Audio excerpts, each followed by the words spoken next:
ഈ കഴിഞ്ഞ ഒരാഴ്ചയായി തുടരെ ഈ ജനം ചാനലിൽ ബിനു വാഴമുട്ടം പാസ്റ്ററുമായി ബന്ധപ്പെട്ട് ചർച്ചകളും വിശകലനങ്ങളും നടന്നുകൊണ്ടിരിക്കുകയാണ്.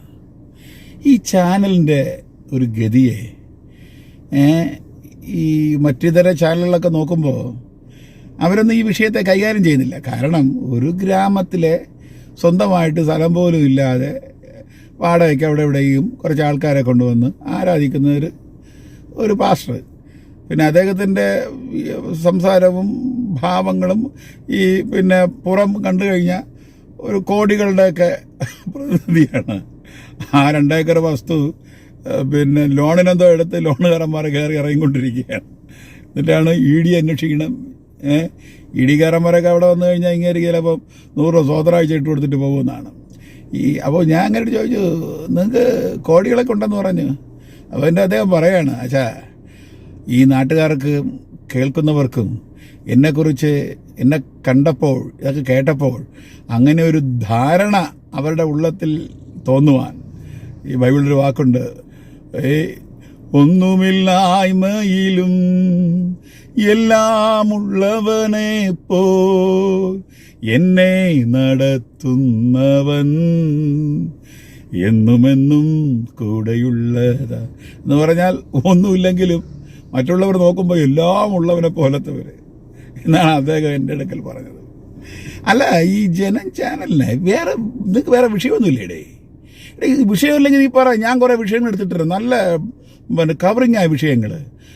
ഒരു സാധാരണ ഒരു പാസ്റ്റർ ആ ഓമല്ലൂർ അവിടെ ഏരിയയിലൊക്കെ അദ്ദേഹത്തെക്കുറിച്ച് അറിയാം, സ്വന്തമായിട്ട് സ്ഥലം പോലും ഇല്ല, മനസ്സിലായില്ലേ? ആ വീടെന്തോ ഒരു വീട് വെക്കുന്നു, പുതുക്കി പണിയുന്നു, ആ വീടിൻ്റെ എന്തോ ഒരു ഭാഗത്തിൽ ഒരു കംപ്ലൈൻ്റ് ആയതുകൊണ്ട് ഒരു മേസരെ വിളിച്ച് ചെയ്യുന്നു. അതും ഒരു കുറ്റമായിട്ട് ഇവിടെ ആരോപണം നടത്തിക്കൊണ്ടിരിക്കുകയാണ്.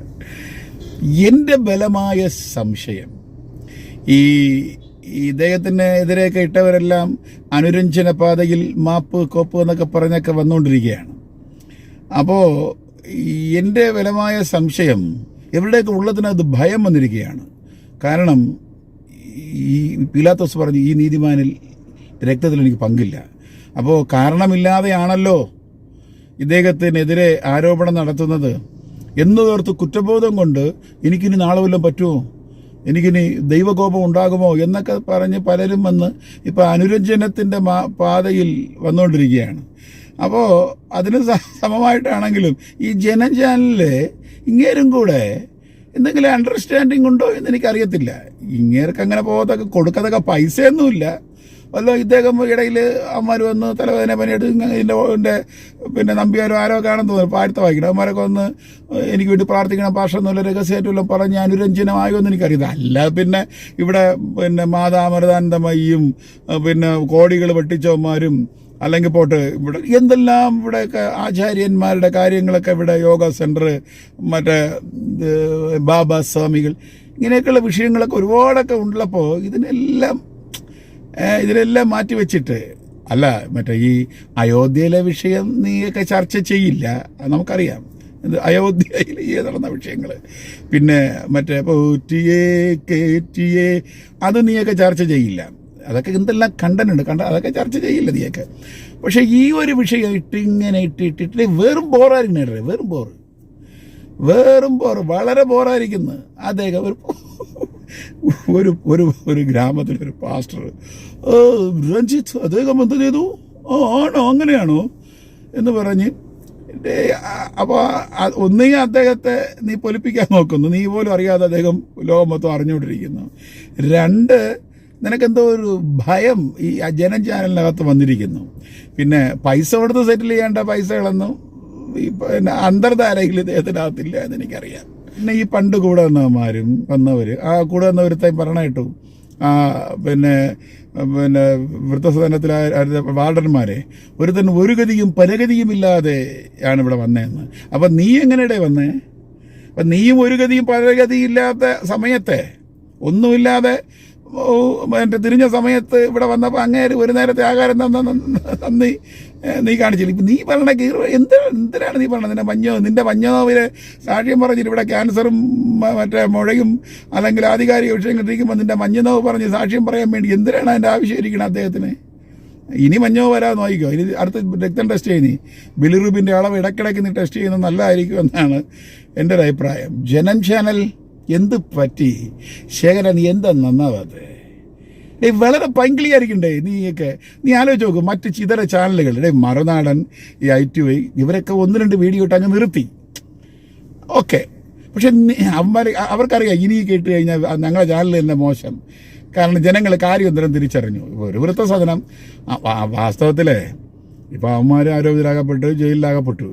അതിനകത്ത് കിടന്ന വിഷയം അവിടെ വന്നവർ, കൊണ്ടുവന്നവർ, അടിച്ചെന്ന് പറഞ്ഞവർ, കുട്ടികൾ, ഇതിൻ്റെയൊക്കെ ആധികാരികമായ വിഷയങ്ങളിലേക്ക് ഞാൻ ചെയ്യുന്നില്ല. ഒരു വസ്തുതയുണ്ട്, മനസ്സിലായില്ലേ? പൊതുജനം ഇപ്പോൾ അറിഞ്ഞിരിക്കുന്ന ശരിയുണ്ട്, പക്ഷേ സത്യമുണ്ട്. ഈ ഭൂമിയിൽ സത്യം ശരി എന്നുള്ളത് രണ്ടാണ്.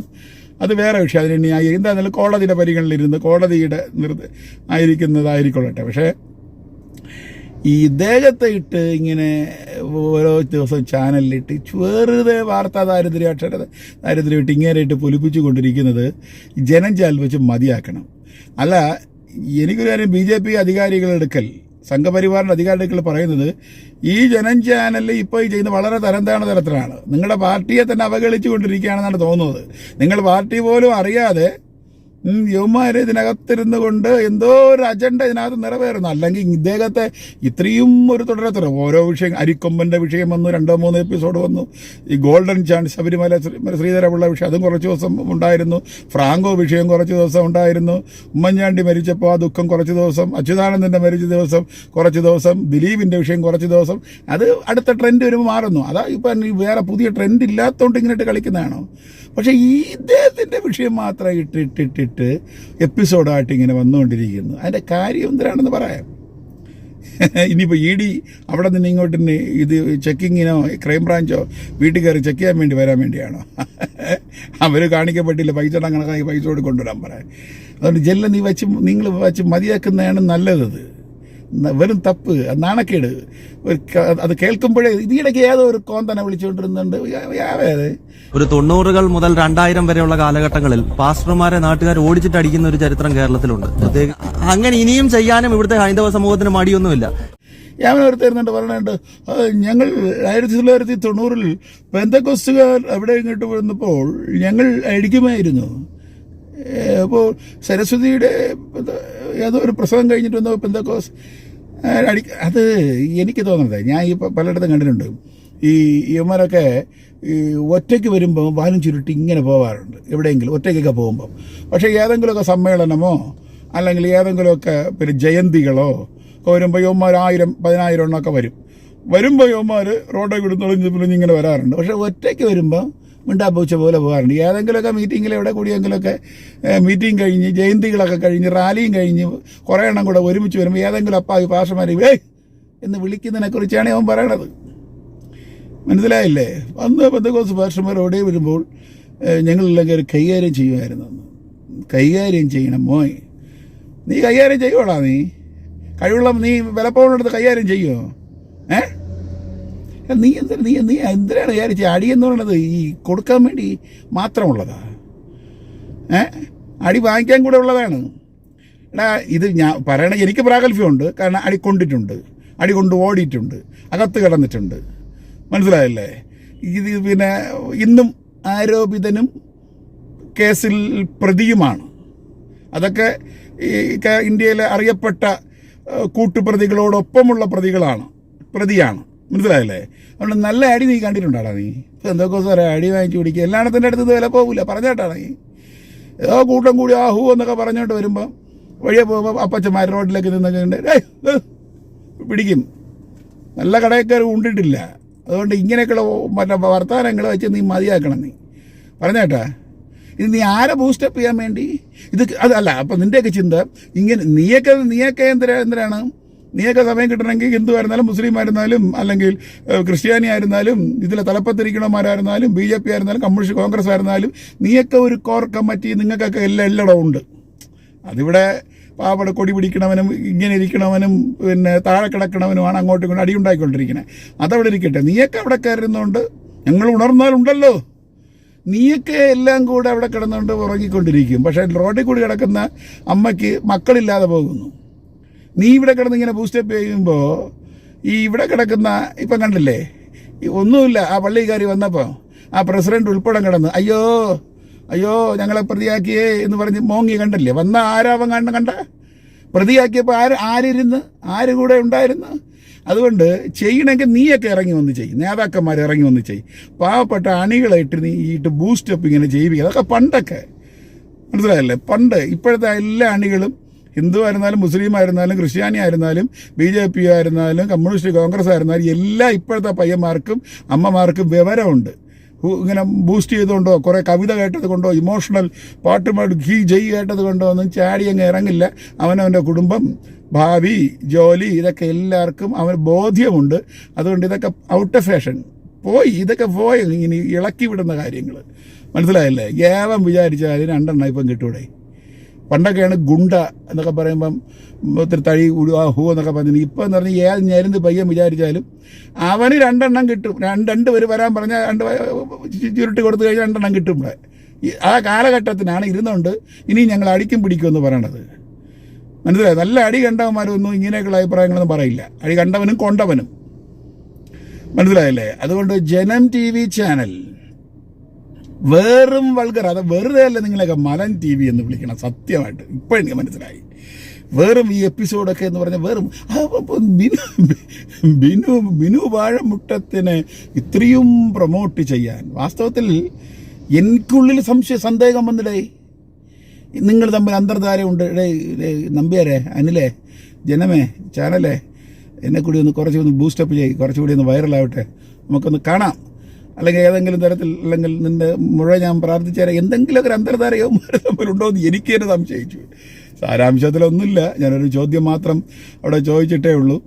അതുകൊണ്ട് ജനം TV ചാനൽ വേറും ചളം മലമായിക്കൊണ്ടിരിക്കുകയാണ്. നിങ്ങൾക്ക് എനിക്ക് ഒരു പങ്കിളി കുഞ്ഞുങ്ങൾക്ക് വരെ നിങ്ങളുടെ അന്തർധാര അറിയാം എന്ന് പറഞ്ഞ് ഇങ്ങനെയൊക്കെ ചാനലിൽ ചർച്ചകൾ വരുമ്പോൾ ഹിന്ദു ഉണരും. ഹിന്ദു ഉണർന്നിരിക്കുകയാണ്.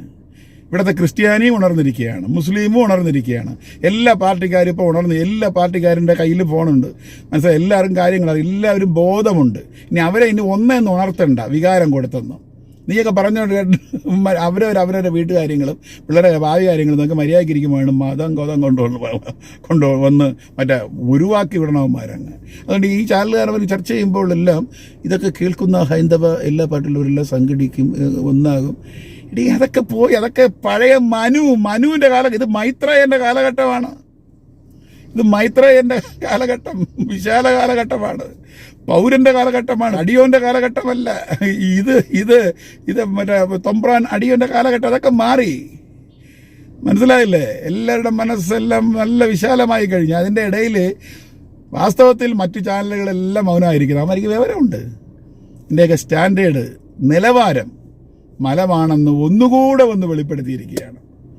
ഇനിയെങ്കിലും വെച്ച് മതിയാക്കടെ ഇതിൻ്റെയൊക്കെ ഈ എപ്പിസോഡുകളെല്ലാം. നിയമത്തിൻ്റെ വഴിക്ക് പോകട്ടെ, കാര്യങ്ങളുടെ വകുപ്പിന് പോകട്ടെ. ഇതിൻ്റെ ഇടയിൽ നീയൊക്കെ കിടന്നുകൊണ്ട് ഈ കളിക്കുന്ന ഈ കഞ്ഞിയും കറിയും കളിയുണ്ടല്ലോ, വെറും ബോറ്. ഓക്കെ.